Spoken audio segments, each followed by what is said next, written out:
Today, we're opening up about a silent, heavy burden so many moms carry: mom guilt.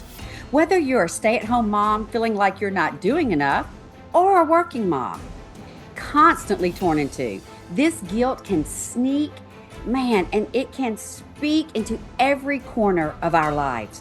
We're diving deep into what mom guilt really is, where it come from, where does it come from, how social media and unrealistic expectations fuel it, and most importantly, how to break free from it. If you've ever asked, am I failing my kids?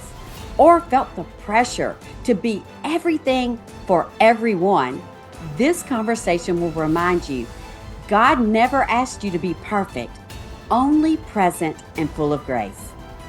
Don't miss this episode.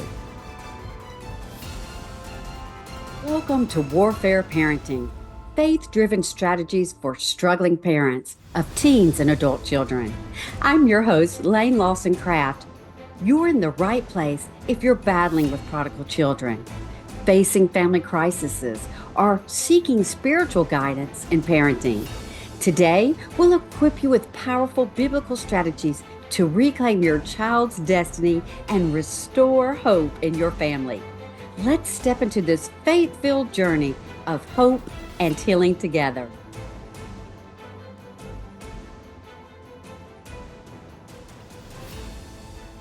Well, I'm so excited, Kathy Cunningham. You are back again today. You are just a wonderful person. You've been doing this over 30 years. You're a Christian coach.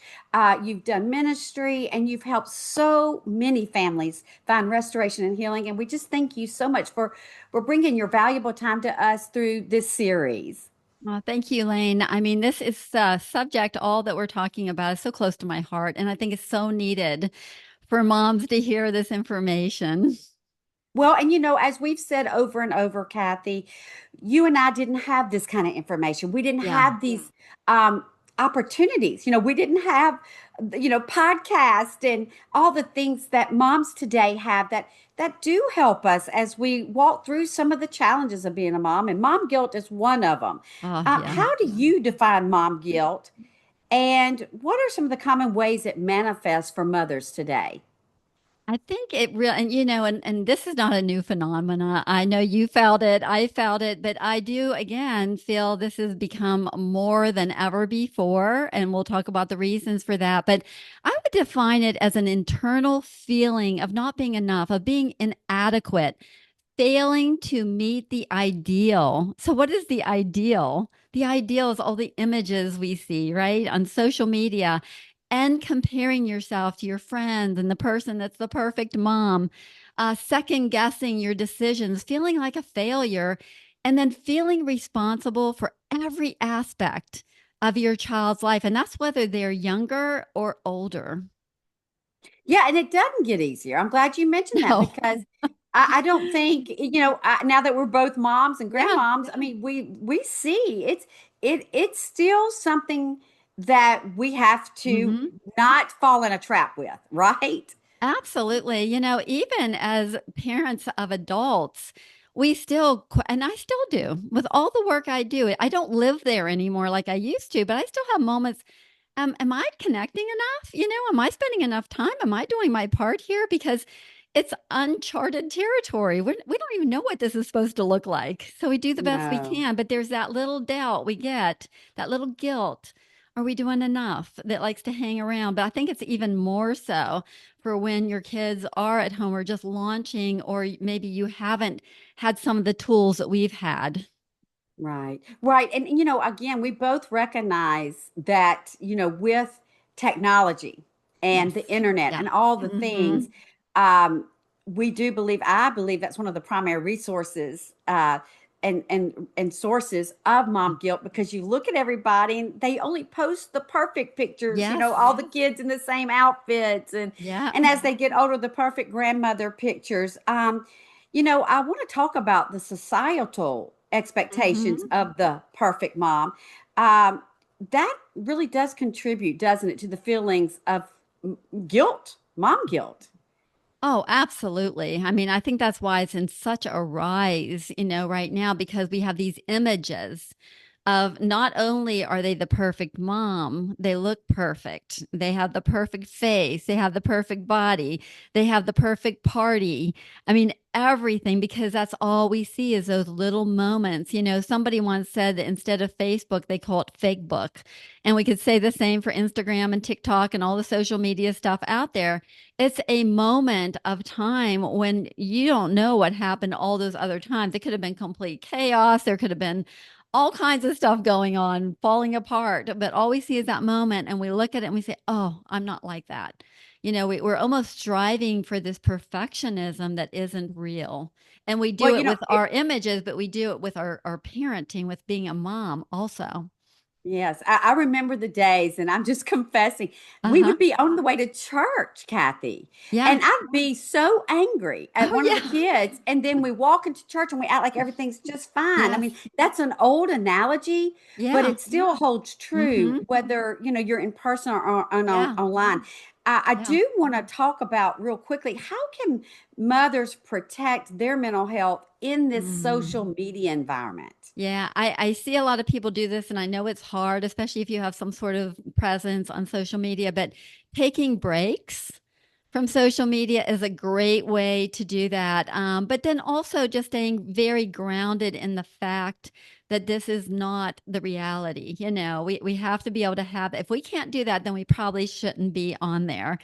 And I think obviously there's that spiritual part. We want to bring that into our relationship with God, puts things in perspective. What does he look at motherhood being like? What does he expect? What does his word say about mothers compared to society? And it's very different. That is so good. What would you say in your practice that you've seen that are the common triggers for Mhm. mom guilt? I think when we get to a place where we can't do it all, which we can't, and it eats us up, that maybe we had to miss an event about something. Or again, maybe for some moms, they have to work outside the home, so they're constantly worried about, I should have been at this, or I should have seen that, or they feeling neglected.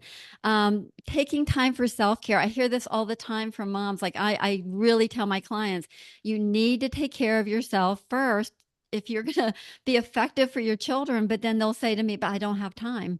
I can't. Then if I do that, this is going to be neglected. And we live in a society that I believe parents do too much for their kids. And so we're running ourselves ragged to make sure we don't feel any guilt. But then the end result is when they get older, they're not ready for adulthood. So it's a very, very hard place that I think parents are at right now, and it's kind of counterintuitive to what we feel like doing. We should be doing almost the opposite, especially as they're getting older in their teens, even young teens, and older than that. Yeah, I talk about it all the time, Kathy, about how society and social media and all, our culture Yeah. tells us to be best friends with our kids. And I say all the Yes. time, we Mm-hmm. can't be best friends and effective parents. I Yes. want you to be Yeah. close to your child, and all the, but you can't do both. I was going to ask you, you touched on the stay-at-home mom and the Mm-hmm. working mom. Do they deal with mom guilt differently? Yes, I They do. do. I mean, I think there's a lot of similarities because there's just normal mom guilt for everyone. I think we need to, as moms, just say we're not this big divide between us, the normal things we all struggle with. But I think the differences come in where the working mom is feeling guilty over not being there, not being present, maybe having somebody else having to do things for her child.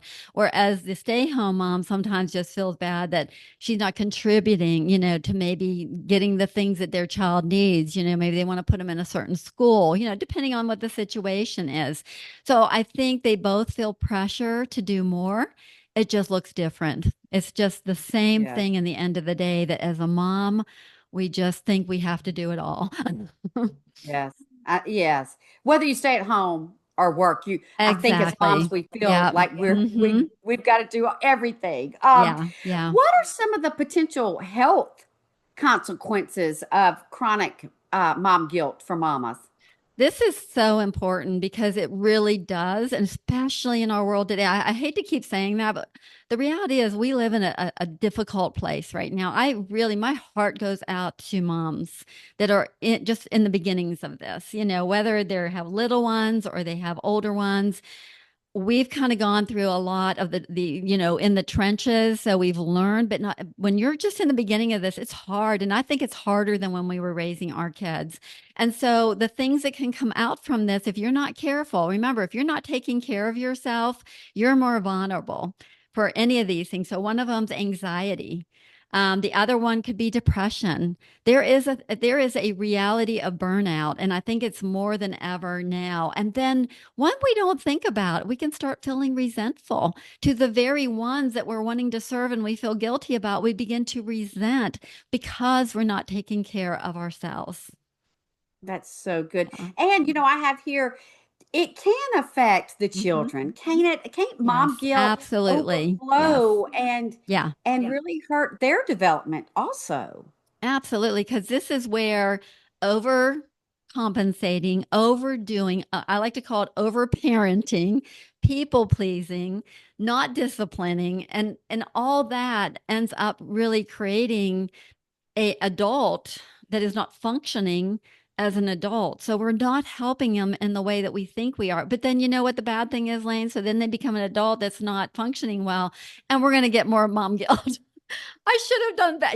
It's like I Yeah. hear this all the time from the moms, and so I try to just encourage them. Look, we've all had things that we wish we had done differently, and maybe even now you're feeling like that. We got to let that go. We got to heal from that, and we got to move forward and say, what can I do now? That's what we Yeah. got to focus on. What do I do differently now? Not what happened, but what's in my place right now.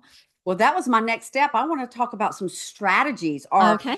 some tools that can help a mom that's Mm-hmm. feeling mom guilt. How Yeah. do they manage it? How can we manage mom guilt? I think the first thing you want to identify it and you want to say it's real because I think there's maybe that thought that, that's just the way I am. No, I just want to put it out there right now. Every mom on this earth to some extent has this. So it's a real thing and it's normal.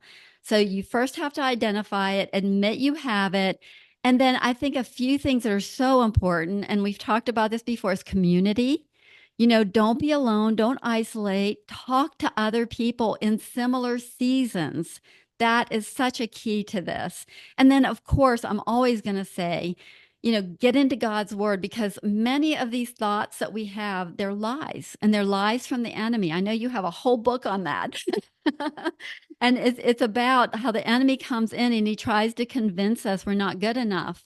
We're a bad mom. That thing that happened back in grade school just ruined our kid forever.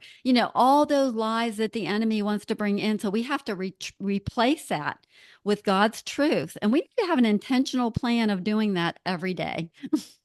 And would you consider that a form of reframing? Because when you reframe from this self Yes. criticism Hmm. or this self comparison with what God's truth says, Yes. that's a Yes. great way to reframe it when you're kind of stuck in this broken record, of you're a terrible Absolutely. mom, you Yep. messed up. Hmm. And that's Yeah. exactly what it's just another word for it. And I would really encourage moms to do this, what I have my clients do. Write down the lies. What are they? Find a scripture that says that is a lie. You are chosen. God loves you. He made you the way you are. He will guide you with wisdom, whatever that might be. And then create a little statement that with God's help, I'm learning. With God Mm. by my side, I can trust Him and know what to do differently. Whatever that may be for you, write it down and then say it every day because we actually have to rewire our brain around this. We do. We do. And Yeah. again, we both want to say, every mom gets Mm-hmm. this at some seasons. Yes. What we want to do is if it's Mm-hmm. for someone that's kind of stuck in that season Yes. and to Yes. recognize it, and we want to, help you get through it. Mm-hmm. There's a pressure, Kathy, that we've touched Mm-hmm. on already that I would love for you to give us some tools and applications when we feel the overwhelming pressure Mm-hmm. to do it all. Yeah. How do we manage that? We have to first start by understanding that self care is not selfish. Okay. That's the first thing. We have to take care of ourselves. And if we don't, we got to get the mentality that if we're not caring for ourselves, we're not going to be effective. We're doing the opposite of what we want to do. We're not going to be emotionally there for our children. We're not going to physically be able to because we're going to be more, immune compromised. And even spiritually, I mean, the best way you can be the best mom is your spiritual walk, your walk with the Lord, because that's going to help you in those areas that you can't do on your own. So you have to set aside time for yourself.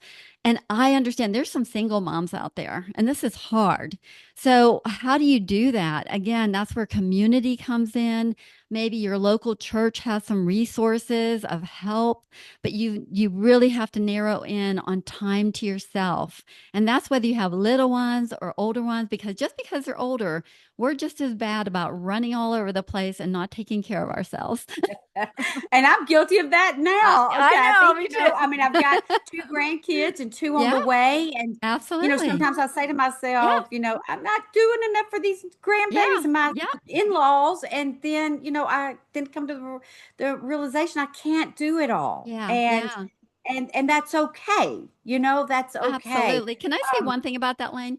We have yes. to learn to say no. We have to learn to sometimes when anybody asks us, even our adult children, we need to take a pause and say, let me get back with you. Because in the emotion of the moment, we're always saying yes. So we need to take that pause and really know, God, is this what I should be doing? Is this my assignment for right now? So learn to say no. Well, and you know what? It's just hit me when you said that. It also helps Hmm. be a barrier for the guilt because if you say, "Oh, wait, Yeah, let me call you back later this afternoon. Let me look at my schedule," exactly. kind of pause a minute. Then when you see, "Well, I really can't. It's really going to press me," then you won't be eat up with guilt when you have to say, Absolutely. "No, I really can't. It didn't fit in my Yeah. schedule." Yep, that's so Right? true. Yeah. Absolutely. Yes. So before we end, I want to talk to you also about misconceptions about mom Okay. guilt Okay. that you wish more people understood. Yeah. Are there some misconceptions about mom guilt? Yeah, I think it comes down to always feeling like you're doing something wrong. And guilt is not, it's not from God. It's actually from the enemy. So if we can understand that God doesn't make us feel guilty, he gently convicts us of things. So if it's guilt, know where it's coming from. And it doesn't mean you're doing anything wrong. It is a feeling. And the goal is to silence that feeling. And again, we've talked about how do we do that? We need to begin to renew our mind around those things. And we need community. We need people that can remind us, you're a great mom. Let me tell you things I'm seeing about you because sometimes we're not going to believe ourselves, but we'll believe somebody else if they tell us. And that's so true. And Kathy, that's leading me right into, you're an expert in this. You've been doing this years. And just recently, you have created, and we both agreed that community is Yes. essential. Yes. Um, Mhm. Tell us more about if there's a mom today, even a Mhm. grandma, that Yeah. is feeling some guilt and doesn't have a community and really needs more tools. Can you tell us what you offer? Yes. Well, I have a community. I have a membership site. Now, this is more for parents of adult children. So, this is like even the launching ones, like maybe late teens, 18, and then on up. And it is a membership site where you get a live teaching every month, a workshop every month, but we also have a community embedded in there where you can just have conversations with other moms and dads of adults. We actually have some parents that are in there. Now, for the younger moms, I would suggest the churches usually have amazing mom groups in there. Or maybe just get a group of friends. But the main thing is get with other moms in your season. That is going to make such a difference. Yes, thank you so much, Kathy. So, listen, y'all, here's the truth.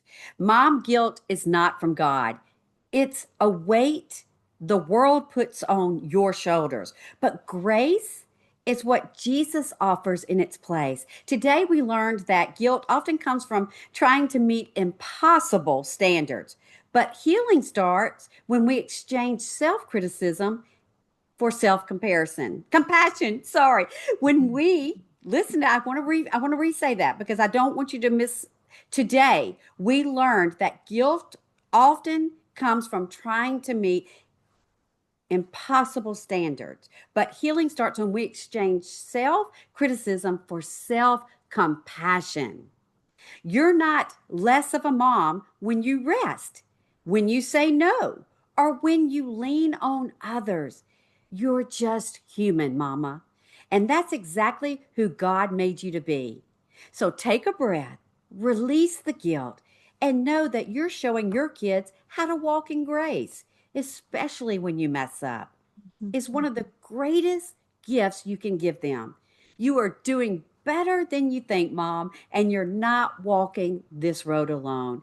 Again, Kathy, thank you so much. Thank you, listeners, for being here at Warfare Parenting, faith driven strategies for struggling parents of teens and adult children. I am so excited you're here, and I can't wait for you to catch our next episode. See you next week. Thank you for joining us on Warfare Parenting.